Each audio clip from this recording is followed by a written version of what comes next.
Dios les bendiga, bienvenidos. Seguimos adelante con el estudio que llevamos del propósito que tienen los milagros. Hoy nuestra clase habla de sanar el alma y de salvar el alma y de sanar el cuerpo. Porque mucha gente busca la sanidad del cuerpo sin tomar en cuenta la salvación de su alma. Jesús sana la enfermedad más terrible que destruye al ser humano, se llama el pecado. David lo expresa de esta manera: mientras callé, dice, se envejecieron mis huesos en mi gemir todo el día, porque de día y de noche se agravó sobre mí tu mano. Se volvió mi verdor, dice, en sequedad. Mi pecado te declaré y no encubrí mi iniquidad. Dije, confesaré mis transgresiones a Jehová, y tú perdonaste la maldad de mi pecado. Salmo 32, del 3 al 5. Un ejemplo poderoso para entender mejor el segundo propósito que estamos estudiando de los milagros será el paralítico de Capernaum. Él no solo recibió el perdón de sus pecados, sino la sanidad de su cuerpo. Vamos hacia nuestro primer punto, que dice cómo Jesús conoce la verdadera necesidad del ser humano. La multitud siempre necesita oír palabra de Dios. Nuestro fondo bíblico va a estar en Marcos capítulo 2 a partir del verso 1.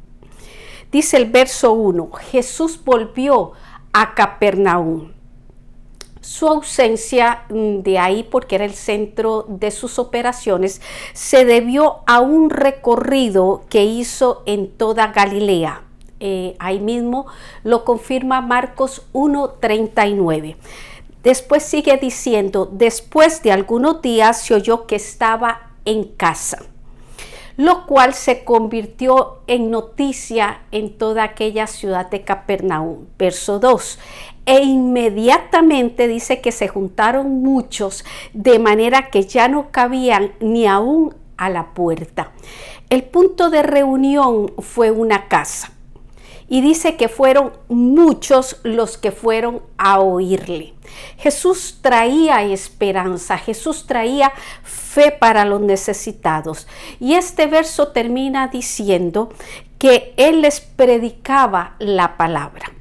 Jesús no comenzó, fíjense, haciendo milagros.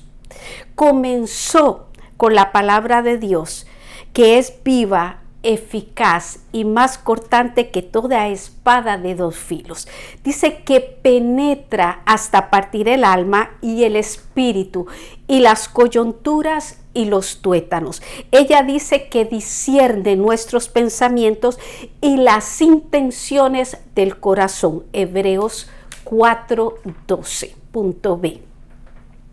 Los que buscan sanidad necesitan el perdón divino. Después de oír la multitud, aquella palabra que Jesús estaba predicando, una palabra poderosa que sabemos y podemos estar seguras que a raíz de eso ocurrieron muchas cosas en aquel lugar.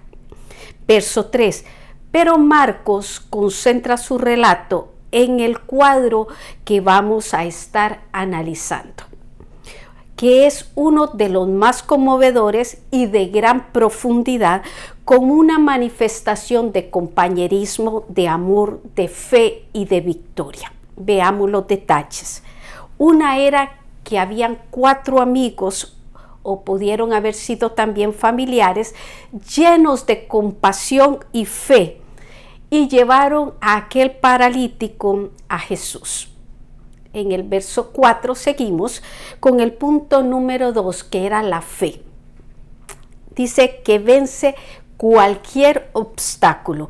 Al no poderse en ellos acercar por la multitud, dice que subieron por la escalera exterior, abrieron la terraza de barro que cubría la madera del techo y bajaron la camilla en que traían a su amigo. Verso 5.3. Jesús ve aquel cuadro, ve aquella situación y recompensa todo el esfuerzo que se estaba haciendo con fe. Dice, al ver Jesús la fe de ellos, esto tocó el corazón de Jesús. Esto nos dice que no solo cuenta la fe del enfermo, sino que también se toma en cuenta la fe de aquellos que lo trajeron. Punto 4. Jesús comenzó su milagro con la expresión, Hijo, tus pecados te son perdonados. Hemos llegado a nuestro primer texto clave que lo pueden leer en Santiago 5:15. Punto 2. Jesús descubre la malicia y la falsedad de los incrédulos. Ellos, dice, no pueden ocultar su malicia e hipocresía. Seguimos en Marcos capítulo 2 en el verso 6. Dice que estaban allí sentados algunos de los escribas. Los asientos que se reservaban era para personas distinguidas. Así se les consideraba a los escribas o a los instructores de la ley, los cuales dice que cavilaban en sus corazones. Eso significa que criticaban mentalmente en sus corazones. Estaban predispuestos a no creer en él. Buscaban razones para desacreditar a Jesús. Verso 7. Ellos se decían, ¿por qué habla este así? Blasfemias dice, ¿quién puede perdonar pecados si no solo Dios? Ahora vamos a desglosar. ¿Por qué habla este así? Porque él había dicho a este paralítico, sus pecados te son perdonados. Y déjeme decirle, ellos tenían razón. Solo Dios puede perdonar pecados. Su predisposición no les permitió el oír con fe. Ellos, delante de Jesús, que pudieron haber desarrollado la fe que estaba teniendo todo aquel grupo, ellos, por el contrario, cerraron su corazón, no se permitieron recibir la gracia del Señor Jesucristo, ni tampoco disfrutar la gloria de su presencia en aquel momento como lo estaban haciendo los demás. Dudar de Jesús, el Hijo de Dios, en quien habita toda la plenitud de Dios, nos dice Colosenses 1:19, es no permitir su misión de restaurar al ser humano en su totalidad. Punto B. Dice, no pueden saciar las necesidades humanas, refiriéndose en aquellos escribas. Verso 8. Estos incansables enemigos de Cristo no estuvieron dispuestos a reconocer a Jesús como el Hijo de Dios. Se propusieron desafiarle de una manera sutil. Razonaban y murmuraban, dice, entre sí contra Jesús. La incredulidad lleva a la persona a pensar, a hablar y a actuar en contra de Dios. Los incrédulos son muy buenos para hablar, para criticar y para denigrar a otros. Jesús, conociendo en su espíritu, eso significa que él conoció lo que había en el corazón de sus adversarios. Esto por una manifestación de su omnisciencia, que es un atributo divino que consiste en conocer todas las cosas, incluyendo los secretos del corazón. Verso 9. Jesús confronta sus pensamientos con una pregunta y le dice, ¿qué es más fácil, perdonar o sanar a este paralítico? Su incredulidad, la incredulidad de aquellos, los hacía inútiles en las cosas de Dios y también en hacer bien a la humanidad. Ellos no se estaban conscientes de la totalidad de aquel momento en la vida de aquel hombre. Quien da la espalda a Dios no tendrá respuestas que trasciendan lo material y lo pasajero. Hemos llegado a nuestro segundo texto clave en Primera de Crónicas 28, en el verso 9, en su segunda parte. Punto 3. Dice, Jesús demuestra su poder para perdonar y para sanar. Demuestra su poder para perdonar y sanar. Verso 10.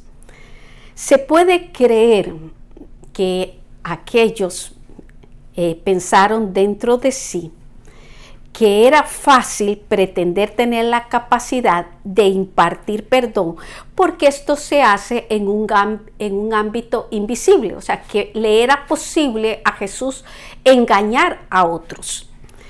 ¿Cómo probar científicamente un acto de perdón? ¿Cómo probar que Jesús estaba perdonando los pecados de aquel hombre?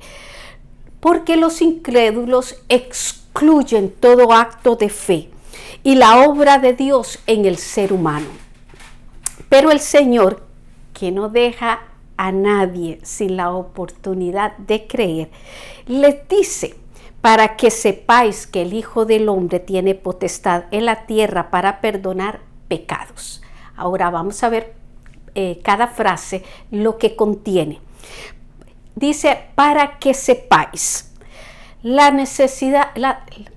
sanidad del paralítico sería la señal del poder de Jesús para perdonar los pecados de aquel hombre. Prueba de su deidad. El Hijo del Hombre, o sea, para que sepáis que el Hijo del Hombre, sigo con la frase el Hijo del Hombre, este es un título que Jesús se aplicó a sí mismo. Pero si ustedes van a Daniel 7, los versos 13 y 14, así se designa proféticamente al Mesías. Dice: tiene potestad, significa que tiene autoridad para perdonar pecados y para demostrarlo. Iba a sanar, para demostrárselo a ellos, iba a sanar cada nervio, cada tendón, cada hueso, cada músculo de aquel hombre inmóvil. Verso 11. En ese momento dirige su mirada, su voz, Jesús, a aquel inválido, y con la autoridad divina que ha tenido y que tendrá por la eternidad, le dice: levántate, toma tu lecho y vete a tu casa. Es tan materialista el hombre incrédulo que si no ve cosas físicas, no puede creer en lo espiritual. Pero Dios, en su infinita misericordia, nos ha provisto con un evangelio que abarca todas las dimensiones de la vida. Esto con el fin de que nadie tenga excusas para no creer en Él. Punto B. Su propósito es que todos le den gloria a Dios. En este verso podemos ver una serie de acciones tomadas por el hombre que fue sanado por Jesús, que también se dan en toda persona que recibe la salvación por medio de Jesucristo. Es el verso 12. El primer punto que vamos a ver es cómo este hombre se levantó, dice, enseguida. La palabra vivificante de Jesús fortaleció el cuerpo de él. El levantarse él por sí solo es una prueba de la obra de Dios en él, que logra que éste responda por su propia cuenta. El Señor dice la palabra y se ve el efecto en el cuerpo de aquel. 2. Dice que tomó su lecho, señal de responsabilidad. Lo que a él le había servido para su estado de postración, ahora no era más que un objeto que él podía llevar en sus hombros con energía y con decisión. Punto 3. Dice: salió delante de todos, obedeciendo el mandato de Jesús de volver a su casa. Una persona salva sale de su letargo y de lo que lo ha mantenido encerrado. Comienza un nuevo camino a la vista de todos. Seguimos, dice que todos los que estaban viendo aquel evento se asombraron. Esa es una de las actitudes que produce el poder de Dios en medio de nosotros. Dice, y aquellos glorificaron a Dios. Glorificar a Dios es una alabanza, es una adoración, con una gratitud inmensa porque solo Él puede salvar y sanar de la manera que estaba ocurriendo en aquel paralítico. Dice ellos, nunca hemos visto tal cosa, porque como son más altos los cielos que la tierra, así son los caminos del Señor, más altos que nuestros caminos, y sus pensamientos más que los nuestros, nos dice Isaías 55:9, para podernos explicar que Él siempre logrará sorprendernos. Hemos llegado a nuestro tercer texto en Primera de Corintios 2:9. Reflexión.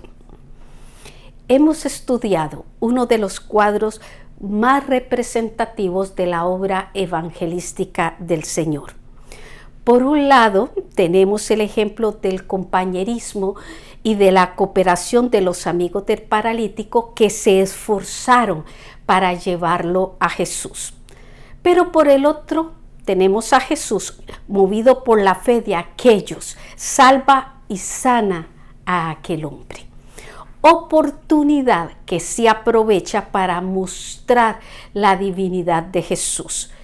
El perdón quedó evidenciado por la sanidad del paralítico. Pero como todos los milagros que hace Dios, el propósito es que creamos en el Señor Jesucristo. Él es el camino, Él es la verdad, Él es la vida y nadie puede ir al Padre sin Él, nos dice Juan 14:6. Por eso es tan importante y necesario creer en Él. Vamos hacia nuestra invitación. Y yo quiero invitarte a venir o a traer, si ya tú conoces al Señor Jesucristo, o traer a otro a que conozca a quien perdona todas nuestras iniquidades, el que sana todas nuestras dolencias, el que rescata del hoyo nuestra vida, el que puede coronarnos de favores y de misericordias, el que sacia de bien nuestra boca, de modo dice que te rejuvenezcas como el águila. Salmo 103, versos 3 y 5. Esto es una invitación a entrar a la riqueza del reino celestial. Para nuestra próxima semana tenemos el tercer propósito de un milagro, que es manifestar el poder de Jesús sobre la muerte. Así que el Señor siga bendiciendo con su presencia tu vida.